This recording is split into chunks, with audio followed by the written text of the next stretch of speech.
Thank you. Right. Are you suggesting that someone's trying to make a real-life sequel? Stab 2? Who'd want to do that? Sequels suck. Two in the box! Ready to go. We be fast and They be slow. wow! A second Super Saiyan? Second in order, perhaps, but by no means in stature. Your fight is with me now. And when I kill you, I will have killed the last Jedi! Man, I can't fucking believe this. Another basement, another elevator. How could the same shit happen to the same guy twice? Oh, please, please. By definition alone, they're inferior films.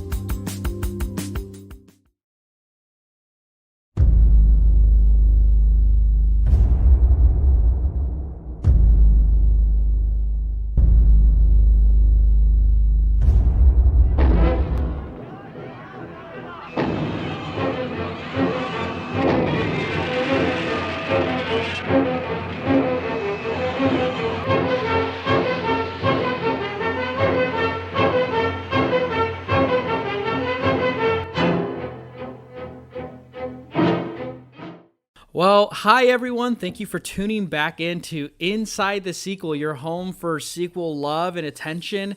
This is the podcast where we talk about sequel movies that don't get enough attention, I guess, and enough love, and we come on here and bring them to the light. If you're tuning in for the first time, my name is Chris, the host as always, and you're actually catching us near the end of our Godzilla Mania miniseries, which is just me having cool people on here to talk about old Godzilla movies that we recommend you watch before the new one comes out at the end of this month. It's March 30th, I believe. And if you are wanting to catch up, you can go back to our earlier episodes where we talked about 55's Godzilla Raids Again. We talked about 1964's Godzilla vs. Mothra, 1968's Destroy All Monsters, and today's episode, which is the 1974 Jun Fukuda directed Godzilla vs. Mechagodzilla, which I'm very excited about because we have a first-time guest who I'm very excited to have. He is a co-host of the Dead Ringers podcast, which is a bi-weekly podcast horror show where they do double features. It's just a great time. And he's been a pretty long Twitter friend of mine. I think I had a fascination with his profile because one, it was The Thing as his profile picture, and the second thing was he loves Dark Souls. So I was like, hey, this is my guy. It is co-host Phillip Yount. Phillip, thank you for coming on the Inside the Sequel podcast, man. How are you? Hello, my pleasure. I'm doing great. I'm super excited to have any opportunity to talk about Godzilla. So when you asked me on, I was like, yes, and when, and how soon? Let's go. Yes, dude. I'm so happy. Well, I knew you were a Godzilla guy for a while. I remember like just sending like Godzilla gifts to you in response, and you're like, yes, this one. And I'm like, oh, this guy knows the Godzilla stuff. Awesome. I'm happy now. Oh man, a long-time fan. So yeah, this was very exciting, and I've been riding high on excitement for Godzilla vs. Kong. God, for like a year and a half, 2 years now, whenever that movie was initially announced. Yeah, because it was supposed to come out last May. Yeah. Right. Yeah, and it kept getting pushed, but knowing that Wingard is involved, and I love especially his aesthetic in his filmography, and just like, seeing what people that come from like a horror background can do with something like Godzilla is very exciting. So yeah, I've been ready for this movie for a long time, and so getting ready for this has given me an opportunity on top of the movies that I've already been watching, kind of getting hyped for it, to watch some older movies as well. So that's been great. Yeah, and what's funny, I was listening to one of your episodes on the Dead Ringers podcast, and you guys were talking about Adam Wingard, one of your early episodes. I wanted to check out a few of those older ones, and I think, was it you, I believe, or it might, who was it? I'm trying to think now. It was either you or was it Ben that was like, it's a Wingard film when there's neon lights in the movie. And I'm like, yeah, they got it on the nose even back then too, because that podcast was like a year or two ago. Totally. Yeah, I can't remember if I don't think I was on that episode, but anytime that Wingard comes up, that's kind of what we touch on is neon. And so when I started seeing the trailers for this and saw, kind of the aesthetic, especially that scene of Godzilla in that like neon soaked city, I was like, yeah, give me that good neon Adam Wingard shit. Let's go. Right. Ready for it. And you know what's funny? I was talking to my buddy Seth, who's been on this before. We were talking about Adam Wingard and about like I was telling him about your guys' episode. I was like, oh, they were talking about him and just getting me hyped for the movie and this episode to record. And we were talking about his filmography, and I'm like, I still need to watch The Guest. I know I suck because I still haven't watched The Guest, but man, I yeah. have. But like my first film I watched with him was You're Next, and I remember that being like one of those genre films because I was a sophomore when that movie came out, and I saw it in theaters, and it was one of those few movies where I watched again in theaters, and I was like, oh, Awesome. This movie's awesome. Yeah, know? Your Next is incredible, and you've got to see The Guest. It is such a fun time. It is so good. Dan Stevens is incredible. It's just the best. I love it. Yeah, and it's like he feels like really like just based on the trailer for Godzilla vs Kong, I feel like he fits that kind of style. It feels a little different, but kind of similar to what the Legendary Pictures are trying to do. And it's nice to see that film next in his filmography after Death Note. So people can hopefully not think only about Death Note as his most recent work. Right, and before that it was Blair Witch, right? Yes, which I also saw in theaters too. Yeah, which also a lot of people sort of dislike. Not universally, but there's some apologetics out there, including myself. But his last couple have not hit the same mark as The Guest and Your Next did. So yeah, and you know what? I got to give him credit though for Death Note because he put Lakeith Stanfield as L, and I think that role fit really well for him. Yeah, no, I actually need to go back and watch that a bit. I sort of started it and tapered off. It was one of those late night watches where I was falling asleep instead of giving it my full attention, and I don't think I ever went back to it. So I'll have to go back and give it a fair shake. I will say though, for a guy like him, he knows how to like get you hyped for his movies with trailers. Because I can remember like all the trailers for these movies from You're Next all the way to Death Note and King Kong vs Godzilla. I'm like, yeah, I kind of want to see that movie because the trailers were so well done. Yeah, I mean his film photography and cinematography is so. I mean, it's so vivid and colorful. Like we're talking about his color palette, and it just makes for really good trailers. Regardless of the quality of the movie sometimes, but it's just like, God, this looks so good. And that's kind of what I keep going back to with Godzilla vs. Kong is like they're hitting a color palette and a sense of scale and action with the little bits of the fights that they keep teasing out that I'm like, I want this right now. And I think it works because, the Legendary Pictures, they're kind of like really dark and broody looking kind of movies, Yeah. Yeah. They've had that vibe. I think Gareth Edwards established that really strongly, of course, in his take on that. And then Mike Dougherty, another horror director, of course, a lot of his was in the dark too. And for better or for worse, sometimes I'd like to see like a fully lit fight would be nice. You're right. We'll see. Because the joke or perhaps the main reason a lot of people go to is that darkness hides a lot of effects, right? So we'll see. I mean, there's a couple shots where they're like standing on an aircraft carrier in broad daylight punching each other in the face, so right, it's like you wake up and just see these giant monsters just fighting each other on the ocean and you're just like sipping coffee. That's how I feel like I'm going to be like just when I see it on the big screen. I'm just going to just take it in and be like, oh, this is exactly what the doctor ordered. Exactly. But Bathe Philip, in it. But Philip, tell me more. How is it being on the Dead Ringers podcast? It's a podcast. At one time I tried copying the style where you guys all do like a double feature of horror movies. I tried doing that on my YouTube channel once, and it didn't work out as well. But I always go back and listen to your guys' episodes.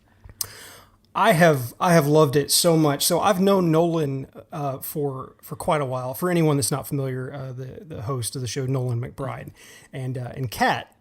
Who his now fiance, I've known them for years, and I met them from Twitter, and so I was able to get in touch with him over the years, and we kind of like related on music and movies and video games especially, but through knowing him, he kind of like opened my eyes to a lot of horror movies that I wasn't really looking for. Like I wasn't necessarily like a huge horror fan, or much of a movie fan, like kind of in my, younger days or whatever.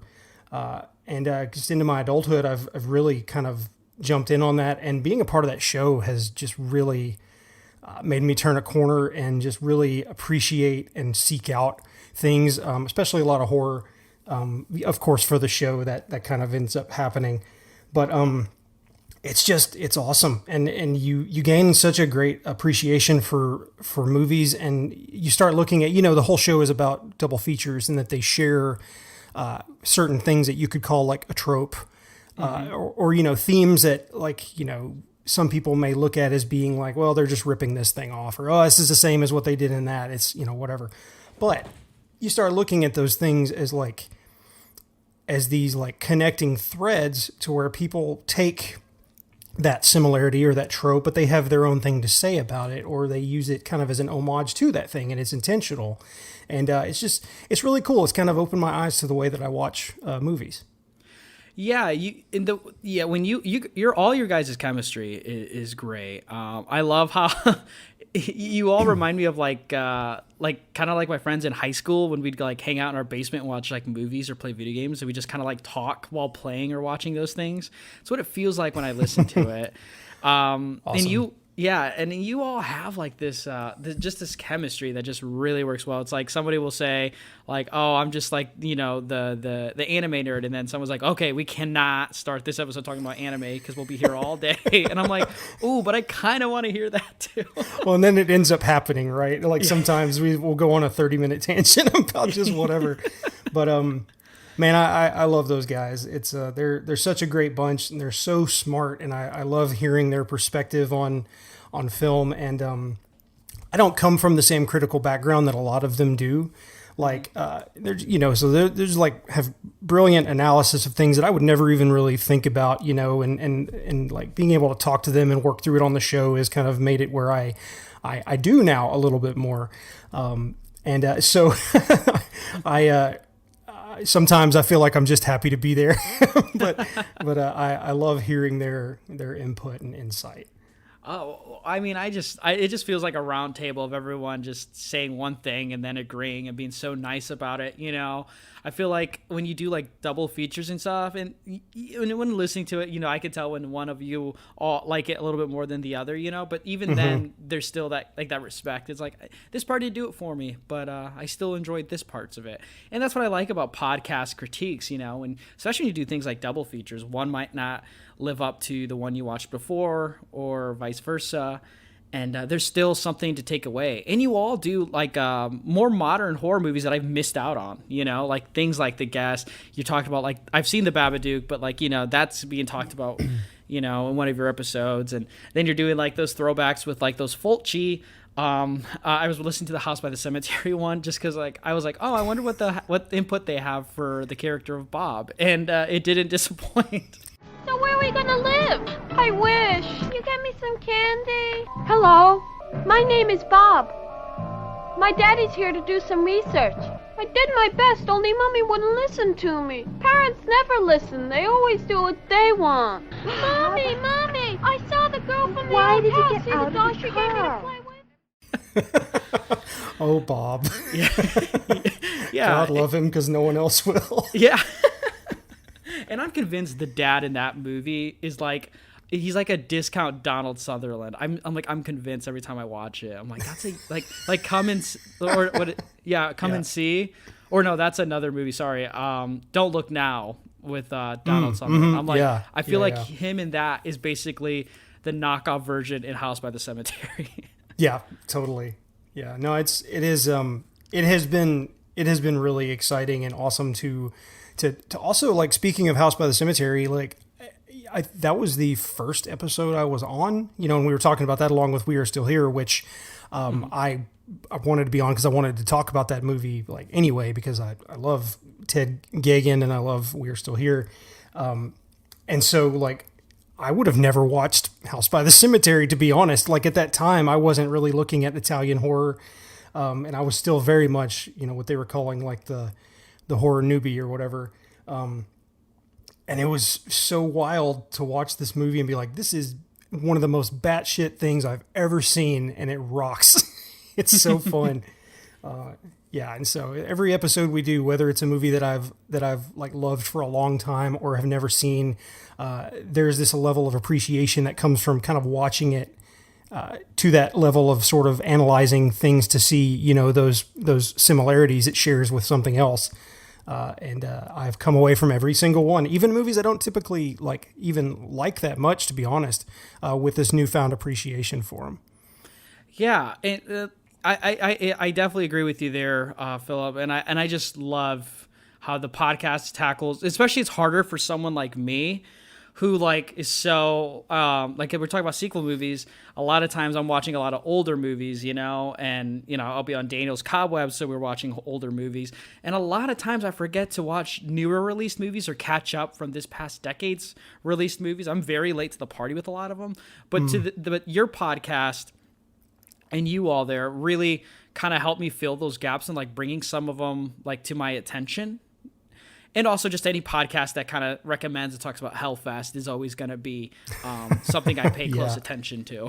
Because I saw you all did that in October with your like streaming recommendations, which I need to do better about like saying where you can find some of these movies. But when I listened to that one last October, I was just like, oh, Hellfest is being talked about. I like that.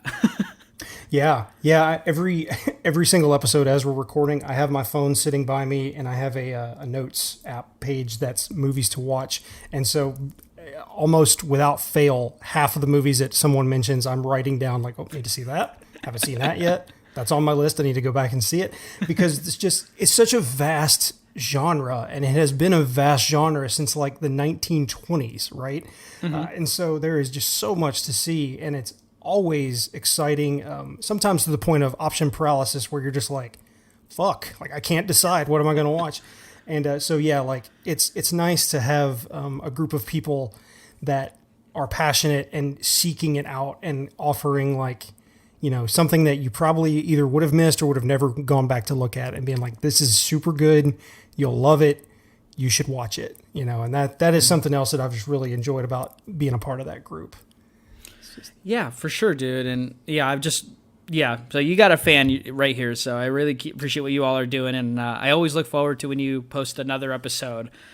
Thank you so much. Yeah, for sure, man. And I'm curious too. Did you, I guess this is more like Twitter conversation than a podcast question, but I was curious, like, did you end up getting a PS5, my man, and getting Demon Souls? Because I know you're such a Soulsborne fanatic, and I was like, I have to talk to Philip about this. I don't know if anybody else appreciates this kind of thing like I do too. Oh yeah. When I see your figurine paintings, I'm like, oh my God, I wish I had that kind of hobby. It's so cool. Man. Thank you. And so, no, I have not gotten a PS5 yet because I'm broke. but no, they're, you know, and I think they're still really hard to find. But man, that Demon Souls remaster looks so good, right? Like they put a lot of work into it, and there's some like grumbling in the community around the game, taking like, oh, they changed too much of the aesthetic, it looks different now. And I'm like, oh, whatever. Like They had the ability and they had the technological wherewithal to like give some of these buildings that were just like blocks, you know, like actual spires and windows and shit. It looks amazing. It's cool. But no, I haven't had a chance to get it yet. But that is, when I get the PS5, I'm going to be getting Demon Souls right along with it. Guaranteed. I got my Stimmy and I was like, oh, now I can get a PS5. But then I'm like, when it came down to it, I was like, ooh, I kind of don't want to just waste this money given to me on just a PS5. Mm-hmm. Yeah. And like scourging like all through eBay and like Facebook Marketplace, thinking, ooh, do I pay an extra $100 or two? And I'm like, oh no. Oof, no, yeah, that's the rough thing. I think that once we can get past all of gestures at everything, yeah, over the pandemic and over all of the supply chain issues that have come about because of it, I think that they'll be easier to find. But yeah, like the scalping market around those things and online orders has been horrendous from everyone I've talked to that has tried to get one. Yeah, so, and you know what's kind of funny?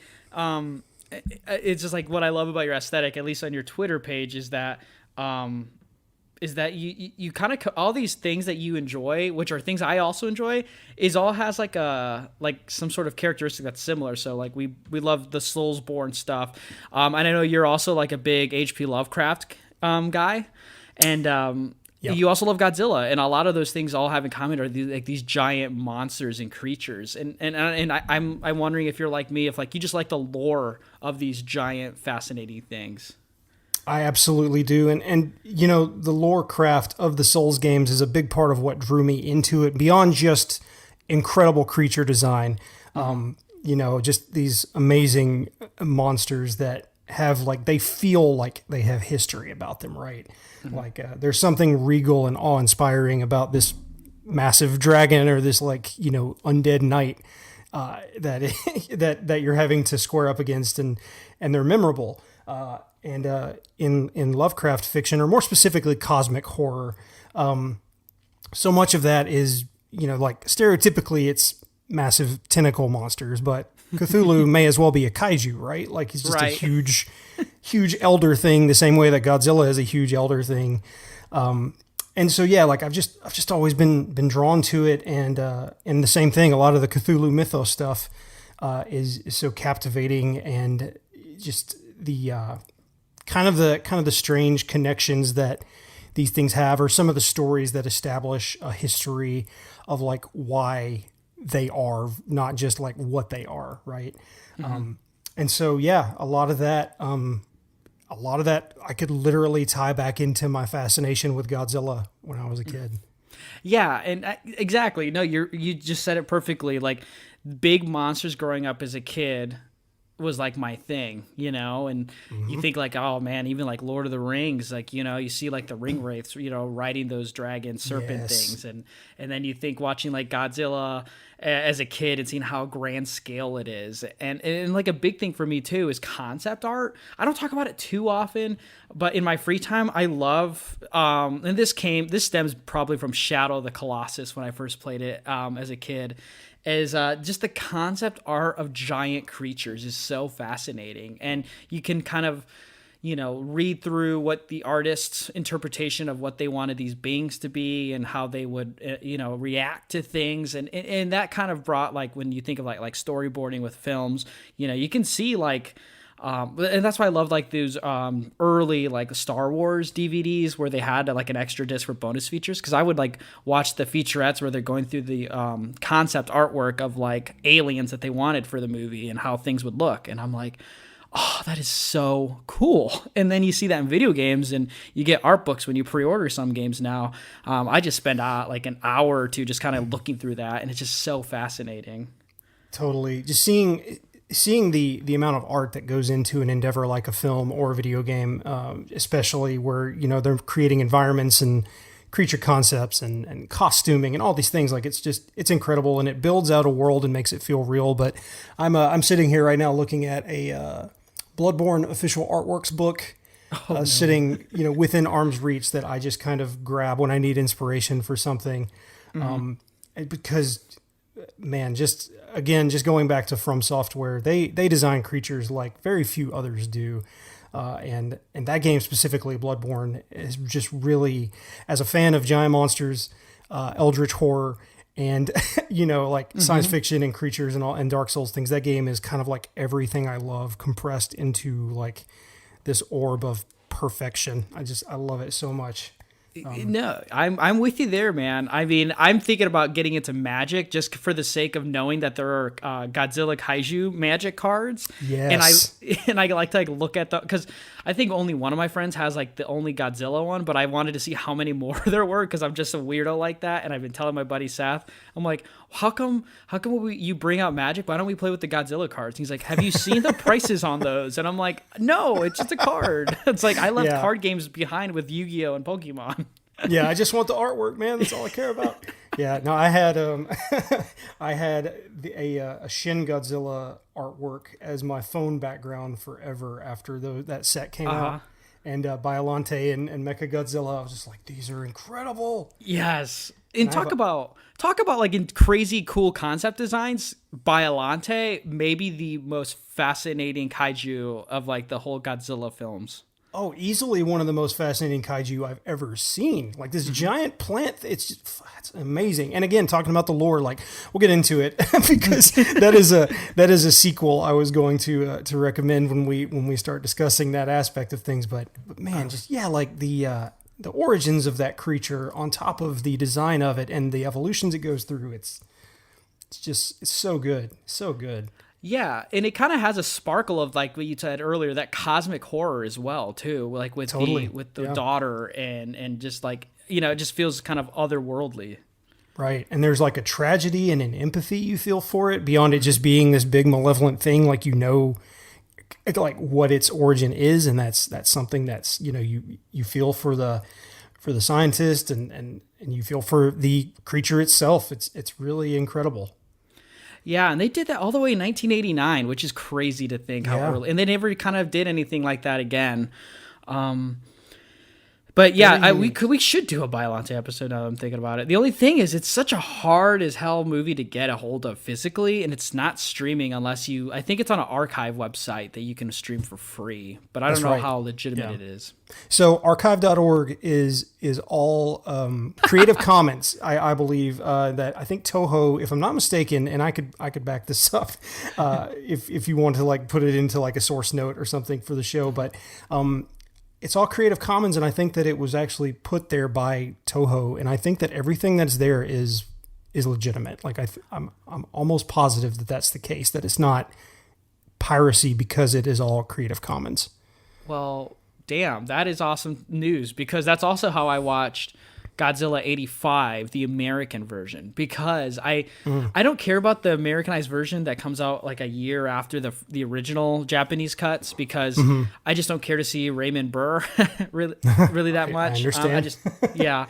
But he's just kind of a character that's there at least in 55's King of the Monsters, but then I heard in 1985 they bring him back and he does a really solid narrative at the end, and I wanted to listen to it, so I found it on that same website, and I did cry a little bit because it was pretty beautiful and tragic.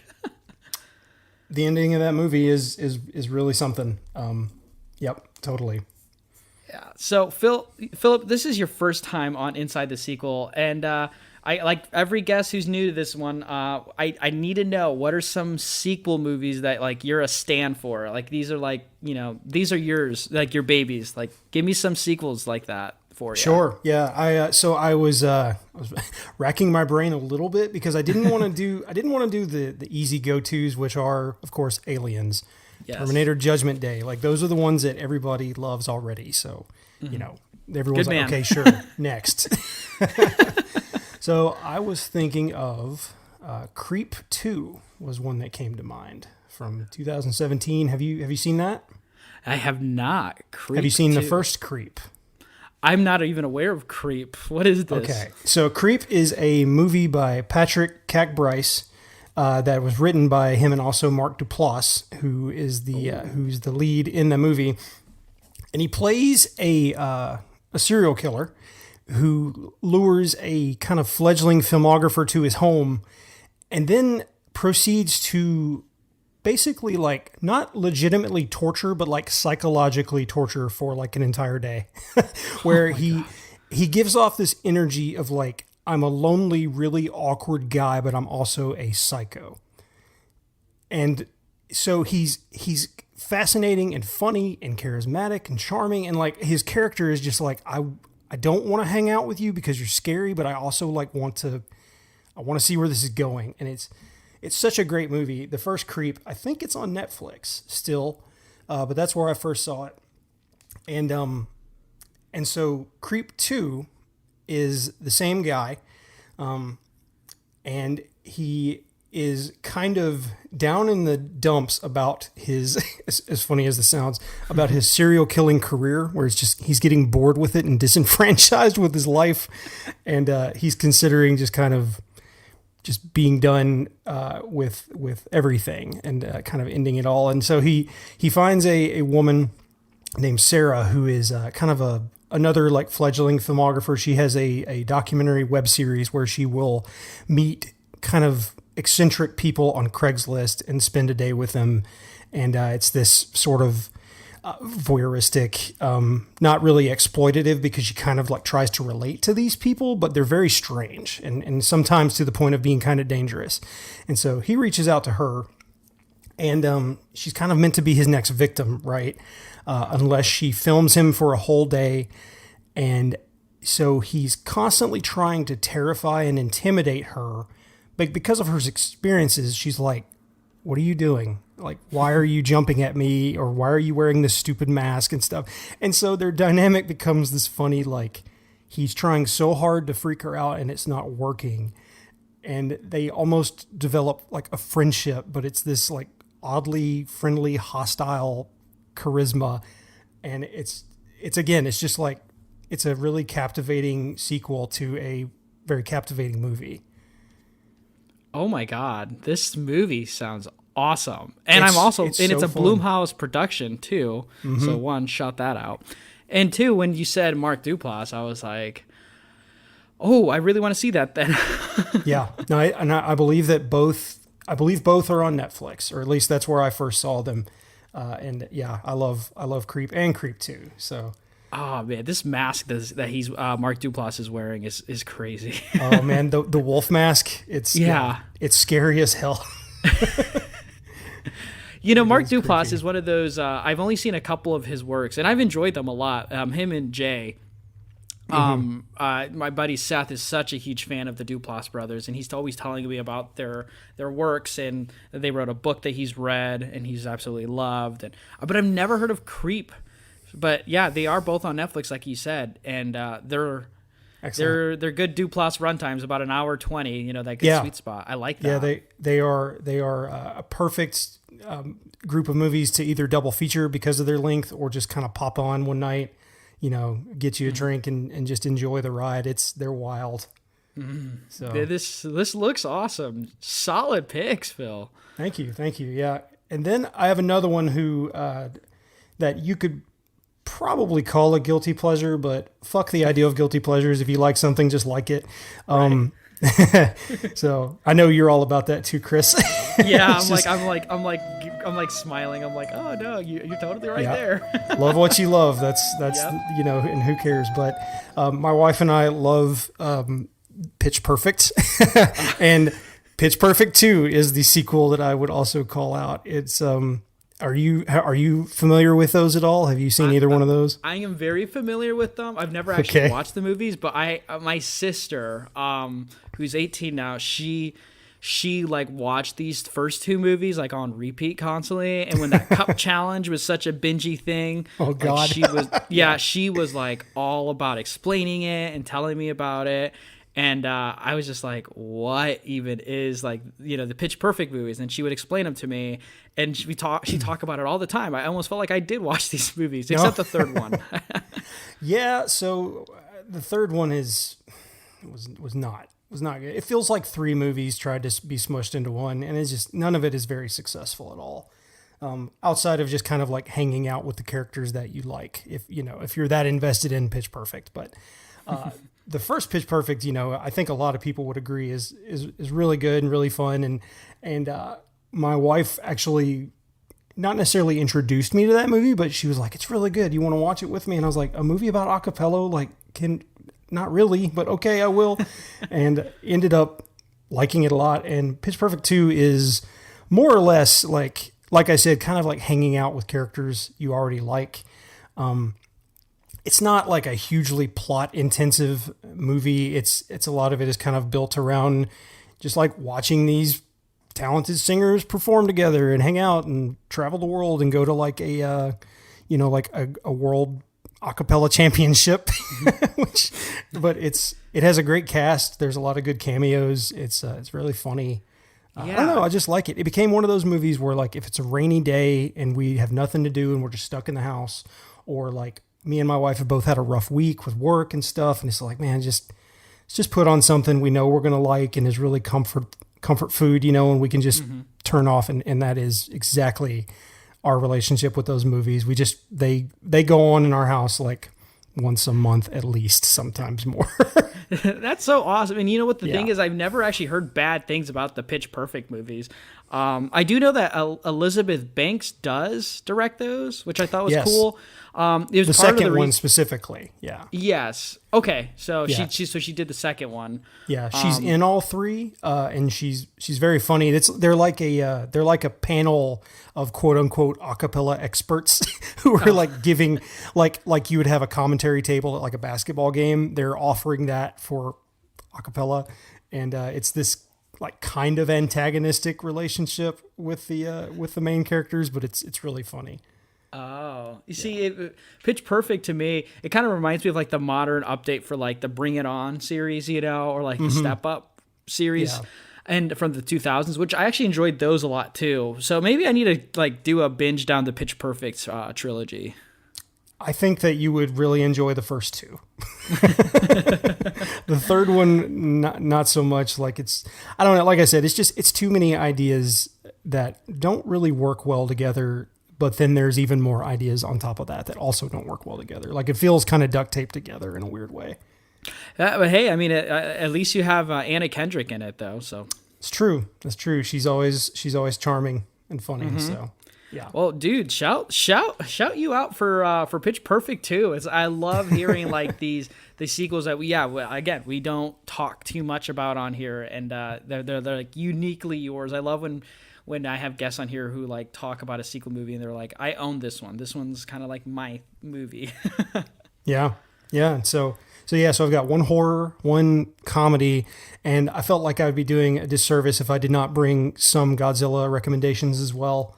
I mean, I know that's what you have been talking about for the last several episodes, but yeah, I gotta drop my favorites on here.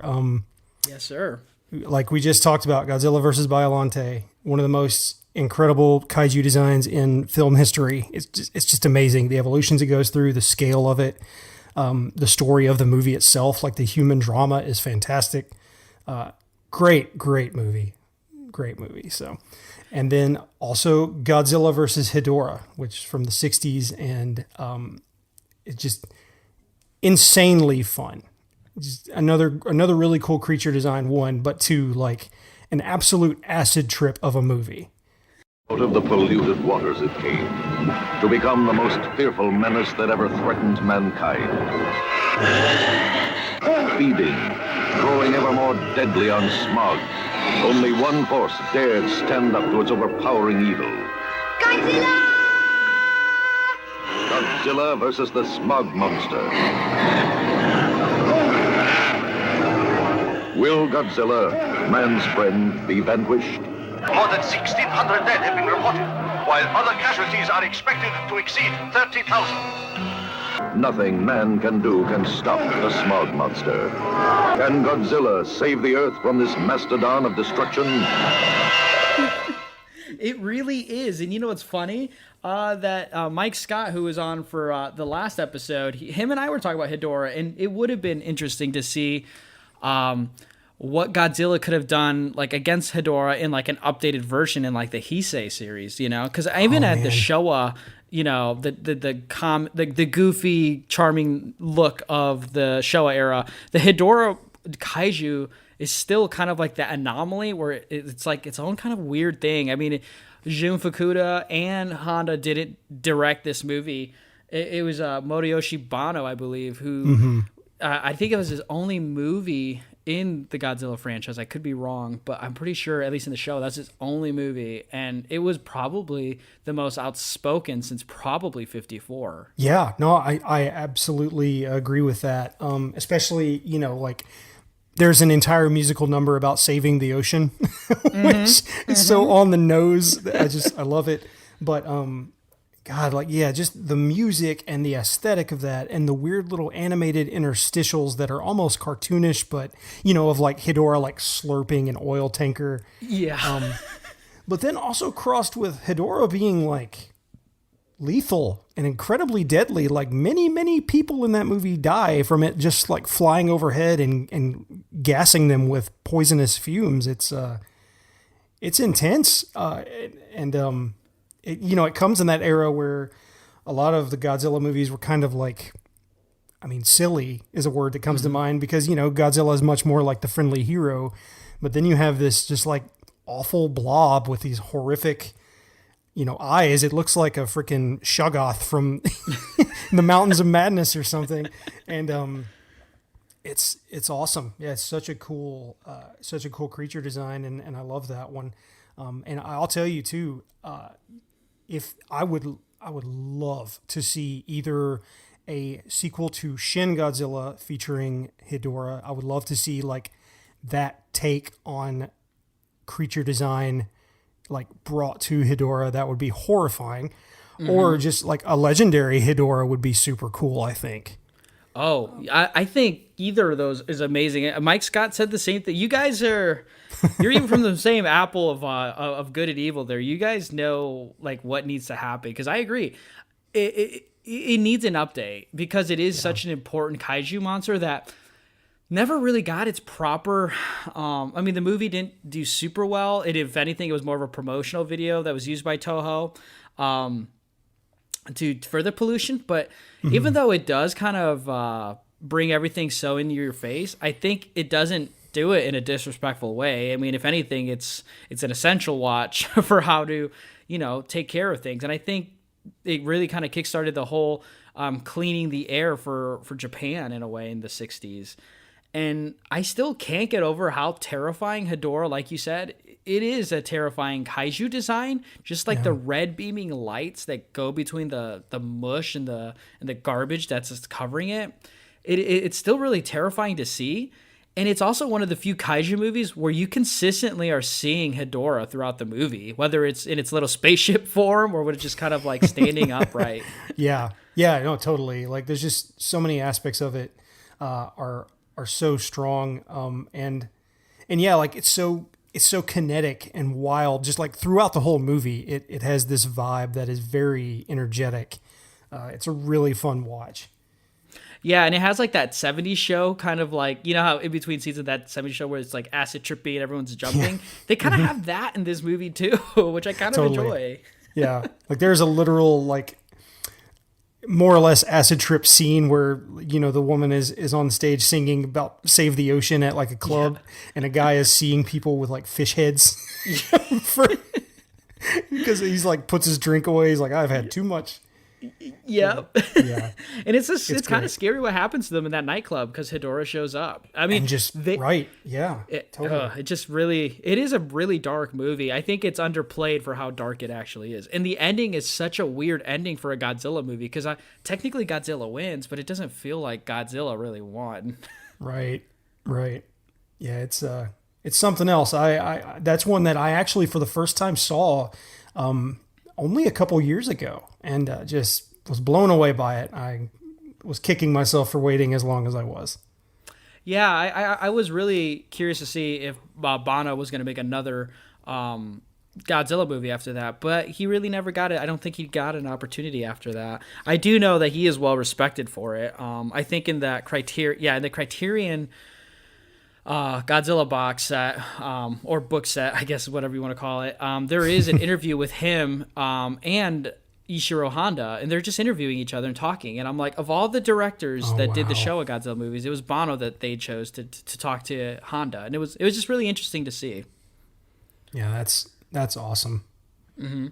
So you talked about Hedorah being one of your favorites, and you talked about Biollante, which is great. All right, so 1974 though. If anything, I think it's one of the more important ones to watch. And Phil, you're the guy I wanted to talk about with this. Is in the trailer for Kong vs. Godzilla, there's rumors that Mechagodzilla might be showing up. And when I saw like a little Reddit thread about it, it's because I'm nerdy that way too. I was like, well, for the miniseries, we have to talk about Mechagodzilla. Not only is Mechagodzilla debatably one of the most iconic villains for Godzilla, but it's so embedded in pop culture that it has to be recommended to watch, even if it's not going to be in the new movie or not. The bionic monster, a menacing giant, an awesome machine, unleashed with a deadly task. Godzilla, the only hope for Earth's survival. Godzilla versus the bionic monster. Godzilla strives to win supremacy in a fight to the end. Will Godzilla triumph? The Earth survive? Godzilla versus the bionic monster, an earth-shaking movie, rated G. Oh yeah, and I'm one of those that very strongly believes. I mean, I guess it's spoilers because, to be honest, if you like me believe it's going to be in the movie, they've literally shown it in the trailer. It's just you have to be a fucking nerd like I am and scrub the trailer for like little hints and clues. Because there's a shot of some people running downstairs as like a massive cloud of debris piles up over their head, and you can very clearly see like what looks like a lower jaw, like with like neon red lights running down it. And I was like, oh shit, it's Mechagodzilla. And got very excited. And I think I also, like, along the lines of that Reddit thread, I was posting screenshots like right there, that's a jaw. Yeah. That's it. So yeah, like this is a huge callback and a huge kind of step forward in kind of building up these old favorite kaiju from Godzilla's history and bringing them into current time. Like, you know, Rodan, Mothra, and Ghidorah was a huge pull for the last movie, and so this feels like a good progression forward. Yeah, and I think 74 is like a must watch for the new one, because not only like Mechagodzilla, I think as well might be in it. But 74 for me, when it was first released, it did horrible. It was like a commercial failure, because at that time, before that, you had Godzilla vs. Megalon, which I absolutely love, but it didn't do very successful. But they thought maybe making something a little bit more of a serious toned movie, that might be the way to get numbers back up. And unfortunately, it didn't do that for Toho. In 1974, Jun Fukuda was tasked again to make this movie. And like I said in the last episode, I really love Jun Fukuda. I think he's my favorite, barely over Honda with these Godzilla movies. He just the way he does the Godzilla stuff just works really well, whether it's fun and charming or it's exotic and different versus the more narratives-driven Honda movies. But he's tasked with making more of a serious movie, and he feels a little out of element, but I still think there's enough in this movie to enjoy. I could not agree more. Jun Fukuda was my intro into Godzilla. Like, as a kid, I think the first movie that I really loved was Godzilla versus Megalon, and I mean, like, as like a 5 and 6 year old, but I watched the hell out of that movie. I loved Gigan, especially, but yeah, like this one, it's interesting that he was tasked to be a little more serious and darker in tone, because directly after this you have Terror of Mechagodzilla, which is directed by Honda, and you can really see the disparity and difference in directing style there. Not necessarily for good or for worse, but Honda is much more comfortable directing something that feels serious and dark, whereas there is so much there's like like frivolity, there's like an upbeat kind of jazzy vibe to this, to Godzilla versus Mechagodzilla. A lot of that comes from the score. Masaru Sato's score is really like kind of big band, jazzy and playful. And this movie is just so much just like glorious camp with the simian aliens and all the intrigue with the Interpol agents and them world hopping and going on cruises for some reason. Yeah, it's not a Fukuda film if it's not like fun in the sun and on some sort of beach or tropical island, you know? Yeah, no, it's from the get, like literally from the title sequence with those colorful bars crossed with those really, really nice photos. I was like, this is just pleasant. Like, I could listen to this like doing chores around the house. I love this song. Yeah, right. You know what's crazy?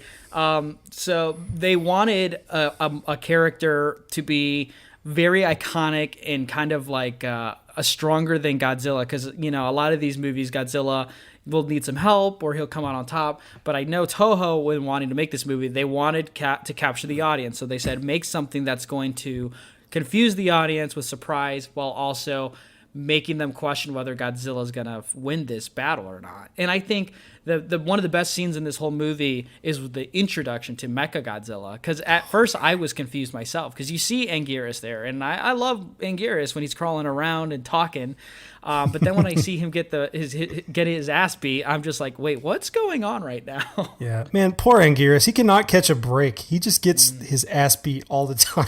Yeah, seriously. Yeah, and that brings me to something else I was thinking about with that is there's like a surprising amount of like blood and gore in this movie, like that really caught me off guard. Like when he pries his jaw and it just starts like pouring out of the sides, like he's like tearing it loose. I was like, holy crap. Take it easy there, guy. Like, this is rough. Seriously. I was fearing for Anguirus. I was like, is this where he dies? Because I can't live with that right now. It's like, no, not again. Yeah.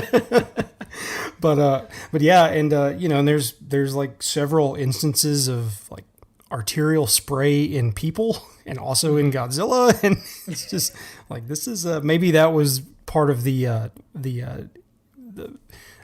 directive to be a little darker, a little more serious, was that. Yeah, and here's the thing though too. Like they of course it's a Showa era Godzilla movie. Of course, aliens have to be the driving force of the antagonist in a way. And but I will say though, despite me always kind of going, oh, it's aliens, for the bad guys in these movies, this is the one where I actually enjoy the aliens being the bad guys. It fits the narrative. The aliens do feel genuinely like a threat, and it has a returning actor from Godzilla, from Godzilla Raids Again, I believe. It's, oh boy, I'm blanking on his name. I think it's like Kwame Kuzma, I believe. I could be butchering that. Yeah, I don't know. Hiroshi Koizumi, excuse me. Okay. Who was in Raids Again. He was one of the pilots. So he's back from his 50s and 60s days, and he's back to be the leader of these alien monsters, or creatures, excuse me. Yeah. Oh, and he is such a great... like evil leader sort, like he's so hateable. He's so he's so smug. He's like always smoking a cigar and like swirling a little glass of brandy or whatever green alien liquor they're drinking. Yeah, you're just like begging for him to lose the entire time. It's really, really good. Yeah. Yeah, and I don't know if Philip, if you've seen, but King Kong Escapes from 1967. Which was a Toho King Kong movie, which introduced Mecha Kong. Yeah, I've seen pictures of Mecha Kong, but I've never actually seen that movie. No. So the movie actually has Akira Takarada in it, which was I was pretty happy to see. And it's okay. It's like a King Kong light remake in a way, with a Toho style that only Toho can do.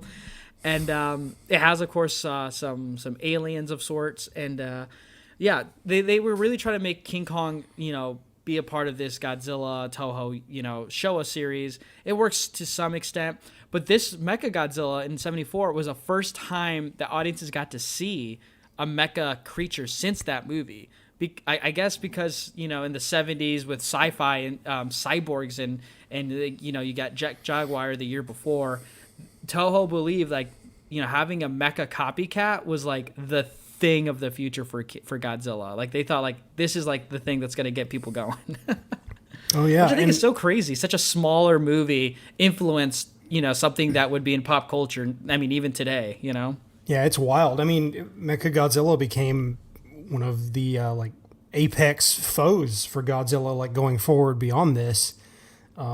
And it's such a cool design, like that sleek metallic body. It has like kind of like a steampunk vibe a little bit, but it's just this, it's just this walking arsenal. It's just like a million weapons, and there's so many instances in this movie where they're trying to attack it, but they just keep getting pushed back by, just like this torrent of lasers and missiles. It's rad. And, and they took that mecha concept further, and they brought in other creatures like, Gigan was technically before this, but it is kind of a weird like cyborg type thing as well. Mecha King Ghidorah later on. There's another, it's either like a human controlled robotic platform. Isn't it called like Megura or something like that? Am I misremembering? Yeah, no, you are right. Okay. Yeah, and it's almost like a like a off-brand Mecha Godzilla a little bit. But yeah, like they really leaned into that, and outside of Godzilla versus Mechagodzilla, it is very cool to see it being so prevalent that they're bringing it into modern legendary series of Godzilla movies as well. Yeah, it's funny. This movie borrows a lot from pop culture films before and during its time, and then it kind of influences pop culture after, because like the aliens of this movie are like apes, so Right. it's like, 74, so Planet of the Apes is what they're trying to draw comparisons to.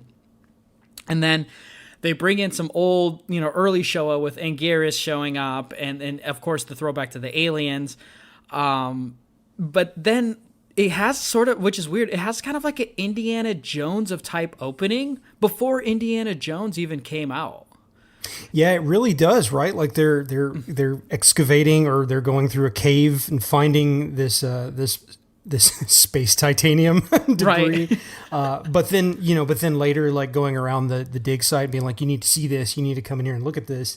I definitely got like Indiana Jones or Jurassic Park type vibes, where they Yes. find the amber shard.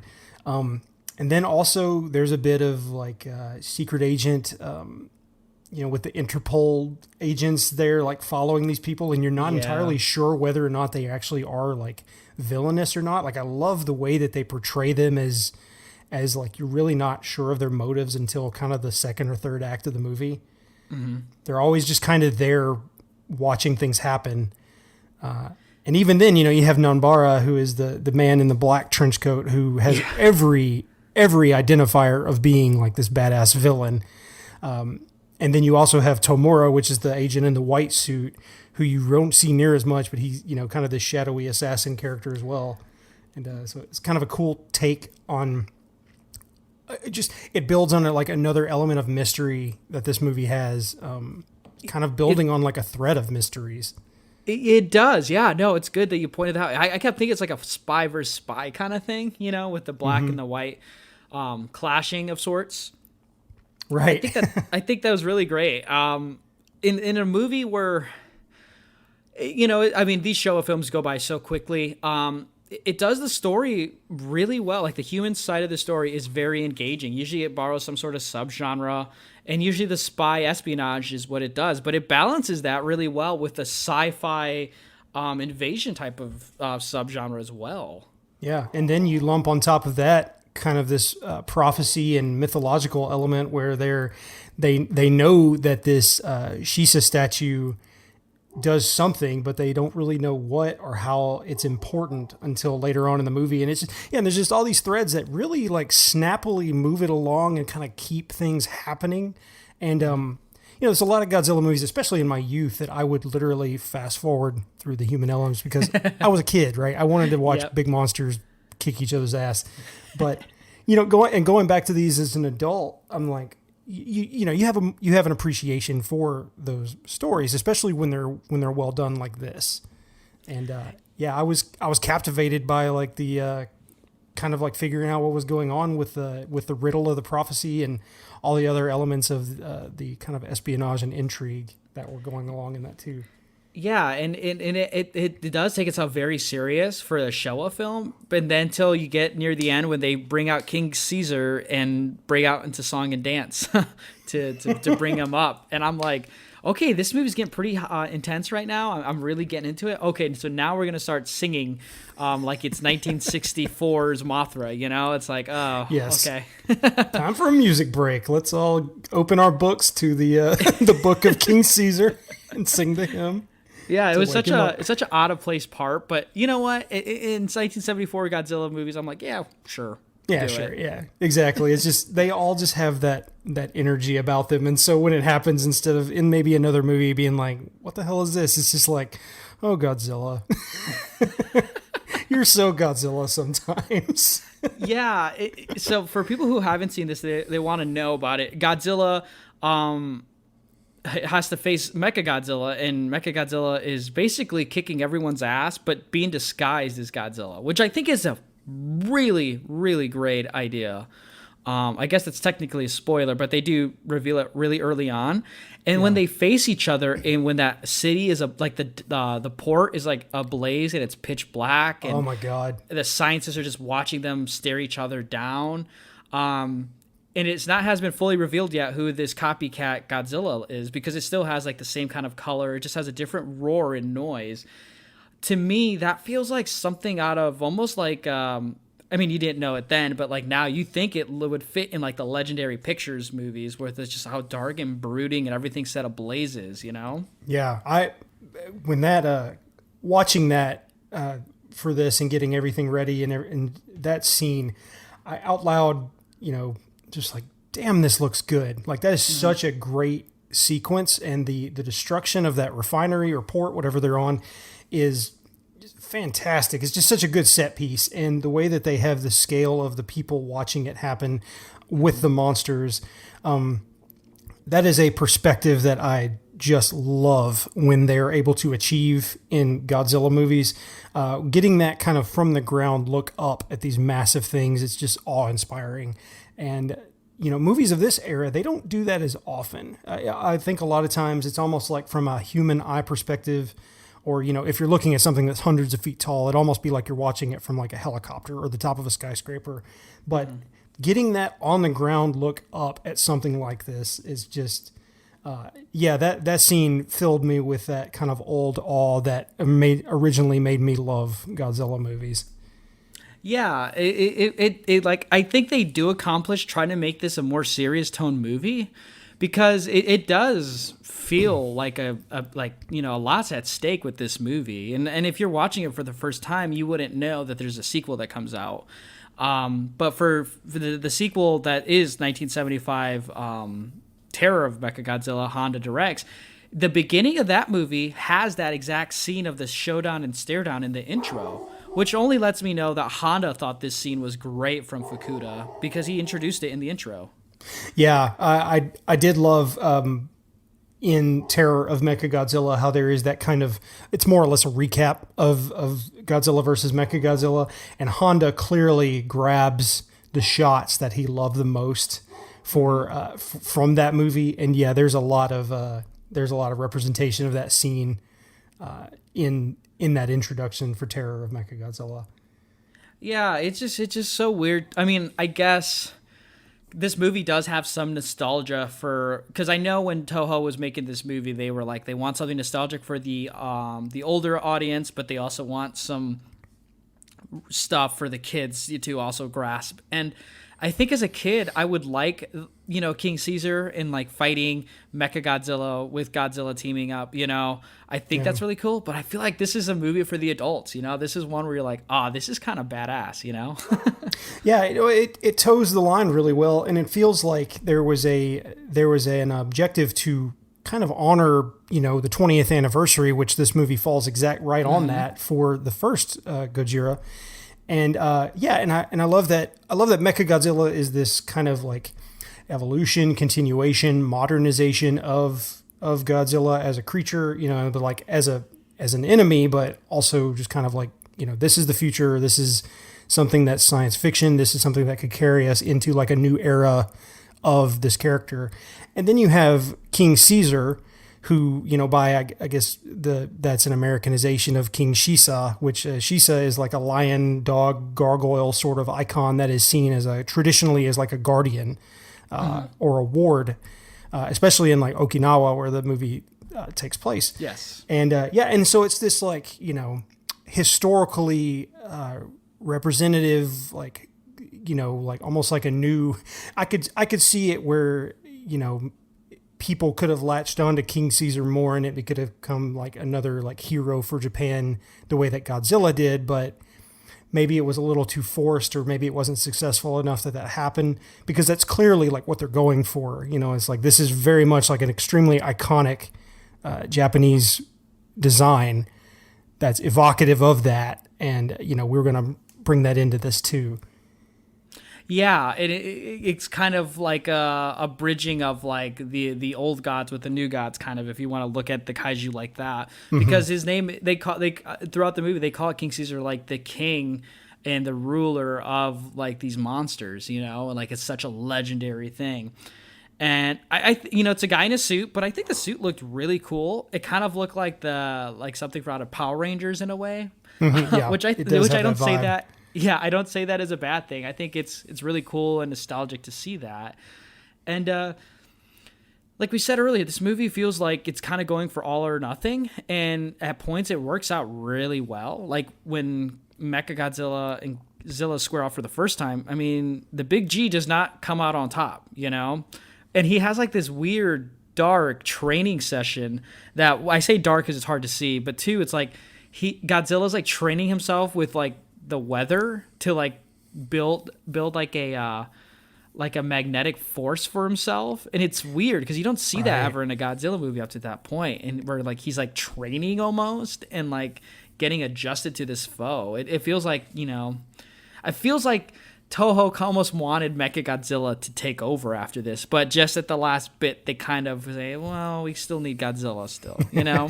yeah, we can't have that, or give the audience that fear that that's what was going to happen. That, you know, like what if this is like the end of this saga? Like there were, you know, in the 20th year of Godzilla's existence, they kill off the character and it's done. But yeah, that clearly, you know, thank God that did not happen.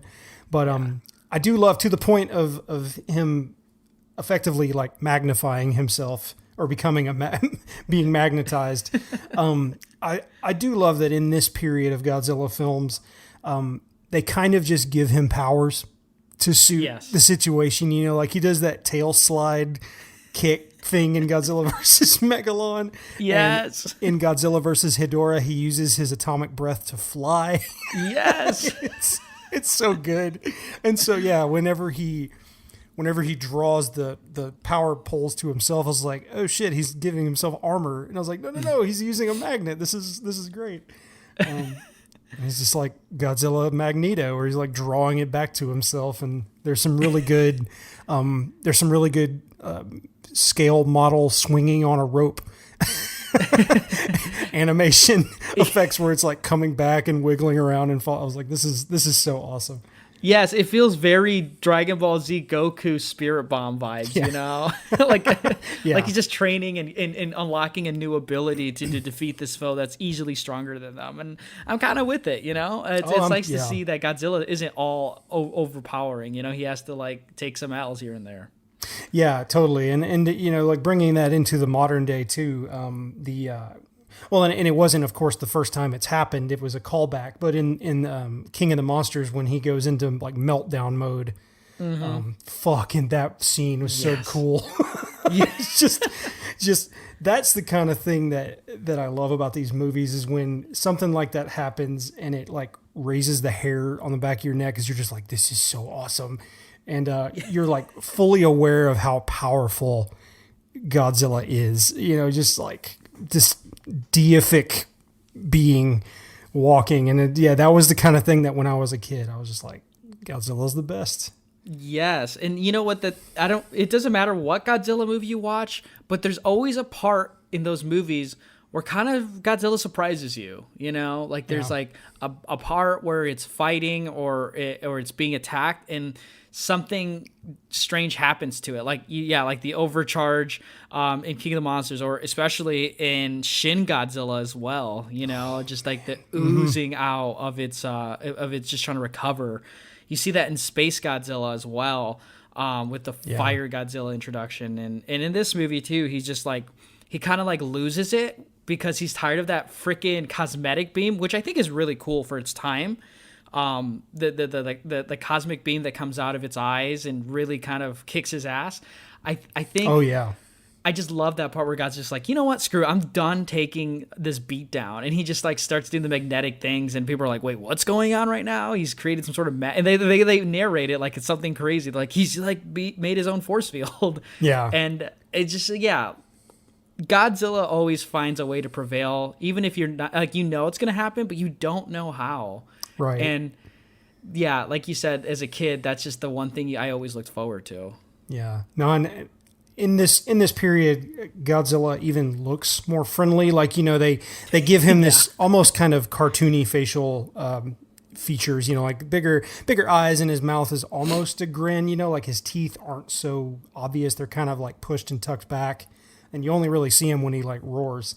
But even little things like him just like getting up off the ground and like dusting his shoulders off real quick, it's these weird little human expressions that he does that they're just so funny and charming, and there's just this wonderful like campy quality to something like that, and the magnetization when he's like drawing Mechagodzilla back to himself, and he's like using his hands, and it's like, get your ass back here.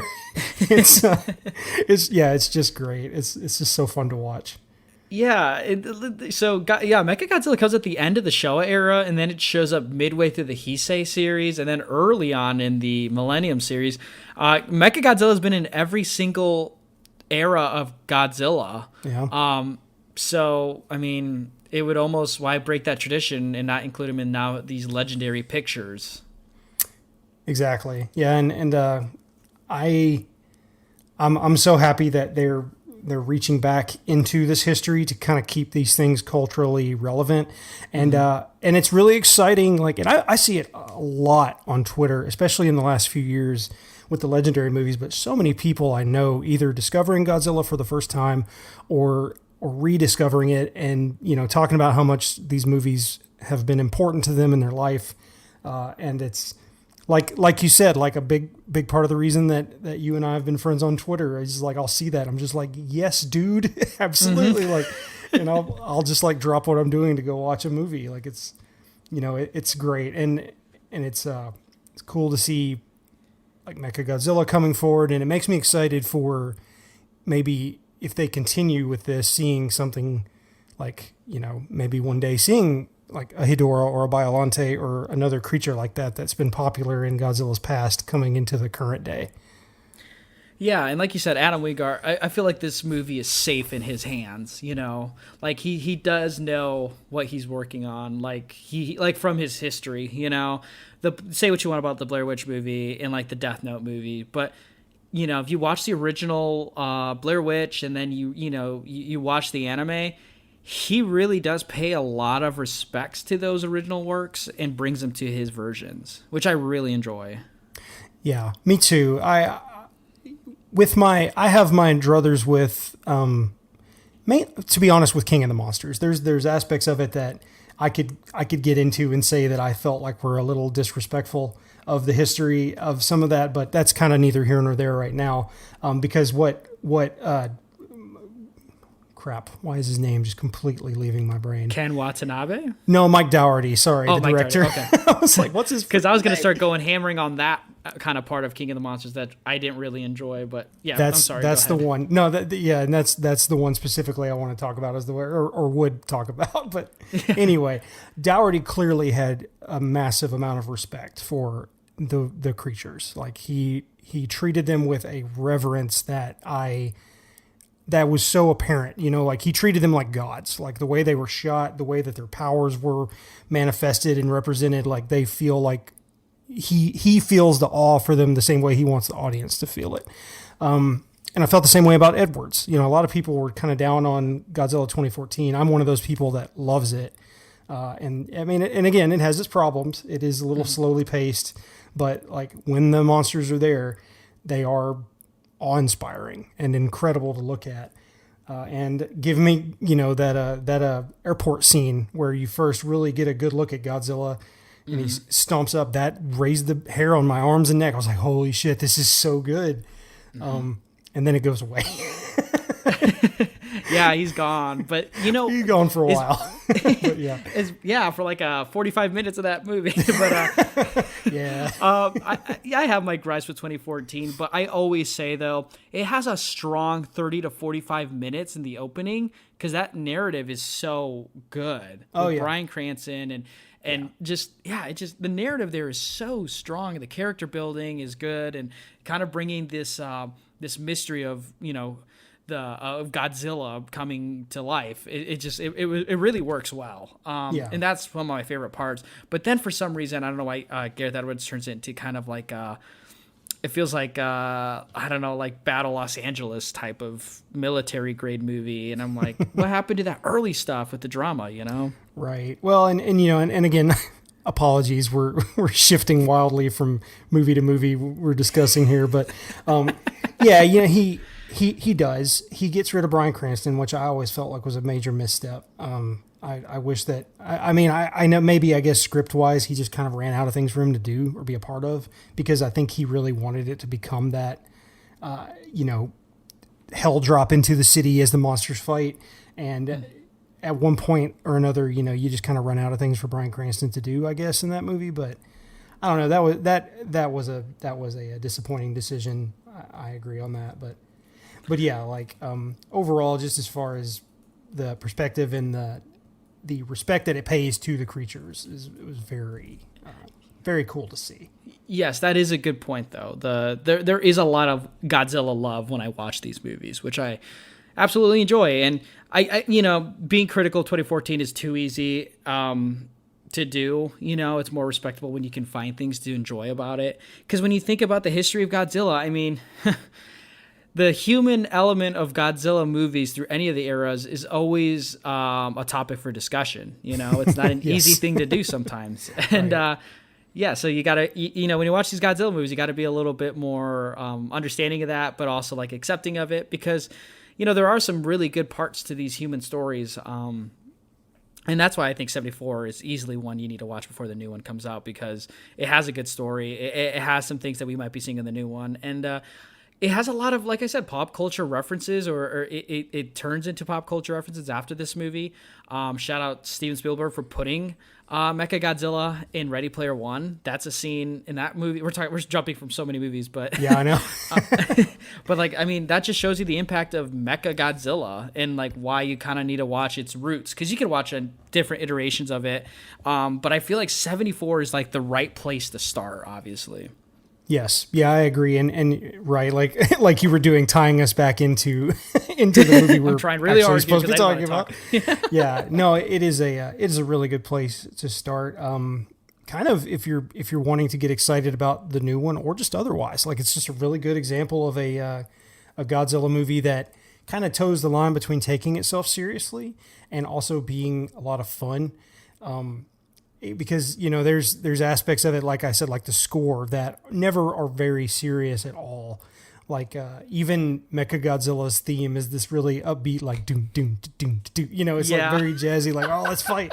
But yeah, and then you have a really well executed human element of the story too, and like a story that kind of pushes itself along and gains a bit of momentum and kind of threads along all these mysteries, and as it answers its own questions, it kind of creates more mystery or excitement, you know. And yeah, it's a really solid movie, kind of start to finish. See, this is why I like having guests for this, because I get to feel safe knowing that there's people, like-minded people like me, when I think about these movies and want to talk about them.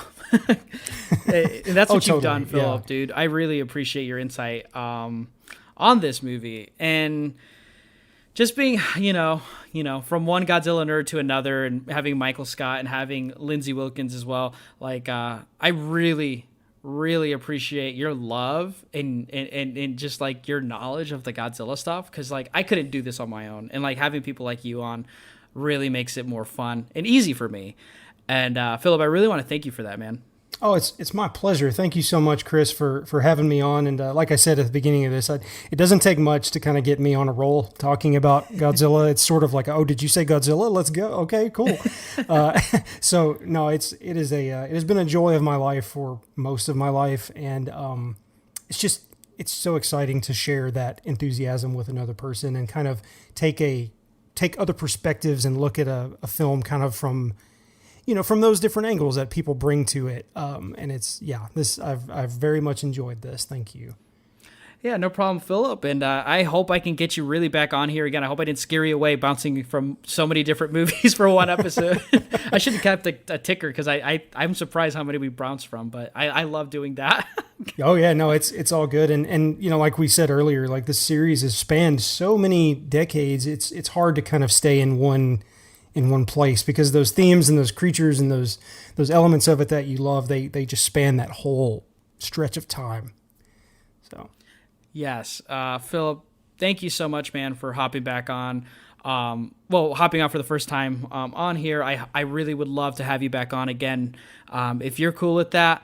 And just in case, if no one has, check out Philip on the podcast The Dead Ringers. It's really great. If you're a horror fan, that's just like an essential podcast to listen to. They just do double features. It's just so fun, and it's good conversation. But Philip, where are other ways we could find you, man? Thank you so much. So yeah, I'm on Twitter primarily at Phillip Yount, and it's at PhilipYount. I used to spell it every time that we would do that on the end of Dead Ringers, but I've since been like, go listen to the old episodes. But new audience. So but anyway, yeah, and I'm there, and I'm also on Instagram under the same moniker. And if you give a shit about miniature painting in any way, I share my finished pieces as I'm working on them at Phillip Yount Miniatures. Yes, and those will be links down below for this episode. You and Mike Scott are like all about that stuff, and I'm so jealous because it's so cool. Like, he was repainting Godzilla figures, and you're doing that with like your Soulsborne figures, and it's just so cool. Oh, thank you. Yeah, it's a hobby that I picked up about 3 years ago now, and I've never been much of a painter, and when I got it, it was kind of just this eye-opening, like, one of those kind of things where you actually forsake other hobbies to make time for this new thing in your life. And it's like a daily meditation ritual at this point. I love it. I zen out and just brush my hand and go. It's wonderful. Thank you. That's so cool, dude. But thank you so much, Philip, for being on here. And thank you all for listening to Inside the Sequel. And you should all check out Godzilla vs. Mechagodzilla from 1974. Again, it is available on HBO Max now to stream. It's also on the Criterion channel to stream. And you can, if you haven't bought the Criterion Spine Number 1000 Godzilla Showa era box set, I highly recommend you do. It's worth all the money. And yeah, make sure to check this movie out before the new King Kong vs. Godzilla. Don't forget to share this episode with everyone. Drop a review or a comment if you enjoyed it, or if you have some thoughts. I always love to hear that. Don't forget to email the show at sequelpod.com, or excuse me, at sequelpod@gmail.com. And don't forget to check out our website, InsideTheSequel.com, where you can find all our other episodes, and you can find links to our YouTube channel of Hertastic Reviews, and you can comment down below. But yeah, I really appreciate that all. Thank you all for listening, and remember, if you aren't watching Mechagodzilla before the new movie, do you really care about cinema? Anyway, we'll see you next time.